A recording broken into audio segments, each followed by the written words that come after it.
اللہ تبارک و تعالیٰ پہ ایمان لانے کے حوالے سے 3 چیزیں ضروری ہیں.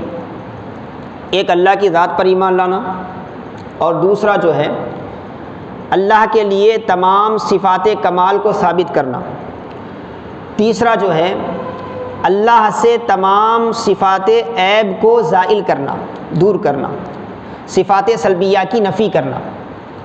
اللہ سونے سے پاک ہے، اللہ کمزوری سے پاک ہے، اللہ جھوٹ بولنے سے پاک ہے، اللہ ہر نقص سے، عیب سے، تھکان سے پاک ہے.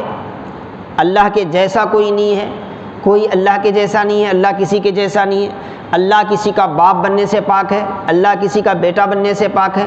یہ سارے صفات ہیں نا، یہ صفات سلبیہ ہیں. صفات سلبیہ کی نفی کرنا جس کو تنزیہ کہتے ہیں، اور اس کے بعد صفات کمال کا اعتراف کرنا جس کو حمد کہتے ہیں، جس کو حمد کہتے ہیں، اور اللہ کی ذات پر ایمان لانا. یہ تینوں چیزوں کو سبحانک اللہم و بحمدک میں جمع کر دیا گیا. پہلے سبحانک کہہ کر آپ نے اعلان کر دیا کہ مولا ہر وہ چیز جس کی تیرے ذات سے نفی کرنا ضروری ہے، ہم دل کی گہرائی سے نماز میں اعلان کرتے ہیں کہ اے اللہ وہ سارے صفات عیب سے تیری ذات پاک ہے، ساری صفات عیب سے. نہ کوئی فرشتہ تیرے جیسا ہو سکتا ہے، نہ کوئی انسان تیرے جیسا ہو سکتا ہے، نہ کوئی جن تیرے جیسا ہو سکتا ہے. کائنات کی ہر شے میں جو امکان تشبیہ ہے ہم اس کی نفی کرتے ہیں، ہم اس کی نفی کرتے ہیں. پھر اس کے ساتھ یا اللہ کہہ کر ذات کی طرف اشارہ کر دیا گیا، اور بحمدک کہہ کر اللہ کے صفات کمال کی طرف اشارہ کر دیا گیا. سبحانک اللہم و بحمدک. پھر اس کے بعد دوسری چیز کا اعلان کیا جا رہا ہے.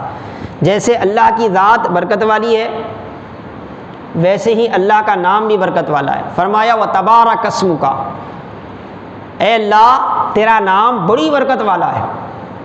تبارک اسمک کا مطلب کیا ہے؟ اے اللہ میں تیرے نام سے نماز کا آغاز کر رہا ہوں، اور تیرا نام تو وہ نام ہے کہ بڑی برکت والا ہے.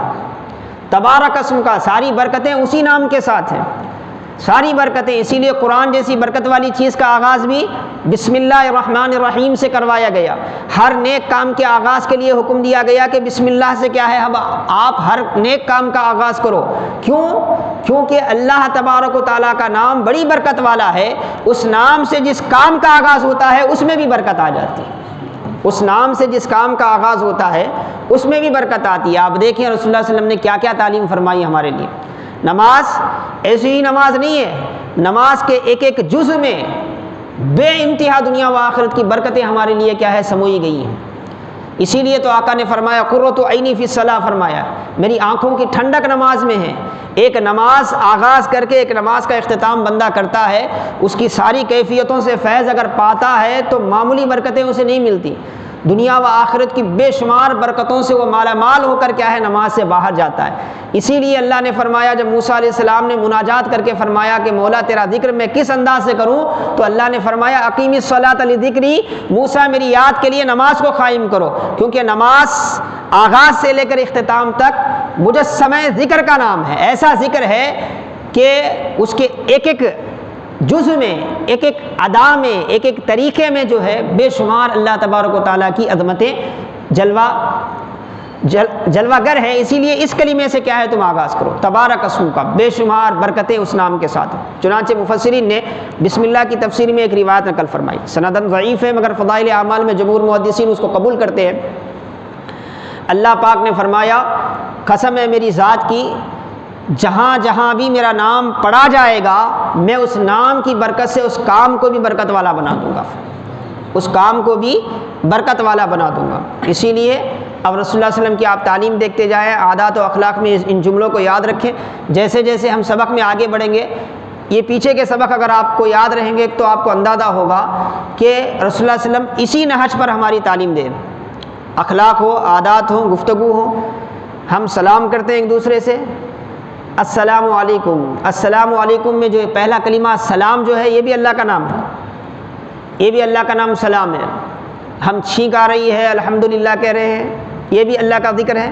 اللہ کے نام سے کیا ہے، اس نعمت کو یاد کیا جا رہا ہے. ایسے آپ دیکھیں ہر کام میں. یہ کیوں؟ کیونکہ اللہ کا وعدہ ہے کہ جس جائز شے پر اللہ کا نام لیا جاتا ہے، اللہ پاک اس میں برکت عطا فرمائے۔ اور آپ نماز میں ٹھہر کر اسی کا اعلان کر رہے ہیں، مولا تبارک اسمک کا، مولا تیری ذات بھی عالی، تیرے صفات بھی برکت والے، تیرے افعال بھی برکت والے، تیرا نام بھی برکت والا، تیرا نام بھی برکت والا۔ میں تجھے اللہ کہوں، میں تجھے رحمان کہوں، میں تجھے رحیم کہوں، تیرے 99 نام میں سے کوئی بھی نام لوں مولا، اس نام میں برکت ہے، اس نام میں برکت ہے۔ یہ اعتراف کر رہے ہیں ہم ثنا پڑھتے ہوئے، تبارک اسمک وتعالی جدک۔ جد کہتے ہیں، جد کے کئی معنی آتے ہیں۔ جد کے معنی آتے ہیں کوشش کے، عربی میں جد کے معنی آتے ہیں بزرگی کے، عظمت کے۔ جد کے معنی آتے ہیں دادا کے، دادا پردادا کو جد کہتے ہیں، اجداد کہتے ہیں۔ یہاں پر جو لفظ استعمال ہوا ہے وتعالی جدک، یہ جد جو ہے یہ عظمت اور بزرگی کے لیے آیا، عظمت اور بزرگی کے لیے۔ اور تعال کا معنی یہ علو سے ماخوذ ہے، علو کے معنی بلند ہونے کے ہیں۔ وتعالی جدک، پہلے نام کی برکت بیان کی گئی، اب دوسرے جملے میں آپ اعلان کر رہے ہیں کہ مولا تیری عظمت ہے نا بے انتہا ہے، اتنی بلند و بالا ہے کہ عقل کی کنہا جو ہے وہاں تک رسائی حاصل نہیں کر سکتی۔ تیری عظمتوں تک ہماری ادراکات کی ساری کوششیں ماند پڑ جاتی ہیں، اس سے بھی پرے تیری عظمت ہے، اس سے بھی آگے تیری عظمت ہے، اس سے بھی اونچی تیری عظمت ہے۔ وتعالی جدک، مولا تیری عظمت کی تو کوئی انتہائی نہیں ہے، تیری عظمت کا کوئی کنارہ ہی نہیں ہے، ایسی عظمت والی تیری ذات ہے۔ اب اس مفہوم، اس معنی کے ساتھ آپ کی نماز کا آغاز ہوگا تو آپ خود اندازہ کریں آپ کی قلبی کیفیت کیا ہوگی، آپ کی روحانی کیفیت کیا ہوگی، آپ کی نماز میں یکسوئی کیا ہوگی، اور اس نماز کی برکت کیا ہوگی۔ جب آپ اللہ کی عظمتیں بیان کر رہے ہوں، بار بار اس کے نام کی برکت کا اعتراف کر رہے ہوں، تو کیا اللہ آپ کو ایسے ہی چھوڑ دے گا؟ کیا اللہ پاک آپ کو بے یار و مددگار چھوڑ دے گا؟ کیا اللہ کی مدد آپ کے شامل حال نہیں رہے گی؟ اسی لیے رسول اللہ صلی اللہ علیہ وسلم اور آپ کی سنت کی پیروی کرتے ہوئے صحابہ، تابعین، سلف صالحین ہر مشکل وقت میں نماز اسی لیے پڑھتے تھے کہ نماز ایسی چیز ہے جس میں دعا بھی ہے، ذکر بھی ہے، قرآن کی تلاوت بھی ہے، عبادت بھی ہے، فروتنی بھی ہے۔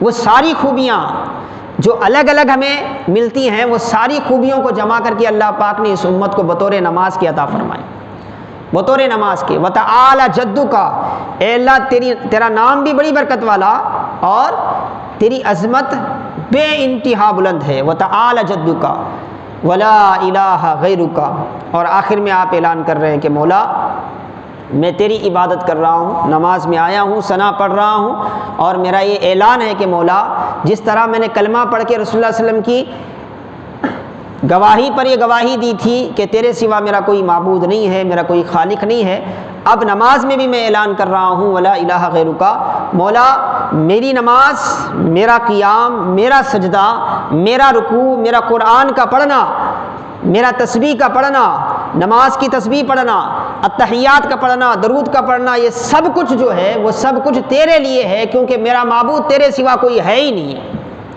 تیرے سوا کوئی عبادت کے لائق اور سزاوار ہے ہی نہیں ہے۔ مولا میں تجھے ہی اپنا معبود مانتا ہوں، اور یہی حقیقت بھی ہے، واقعہ بھی یہی ہے کہ تیرے سوا کوئی عبادت کے لائق نہیں ہے۔ ولا الہ غیرک،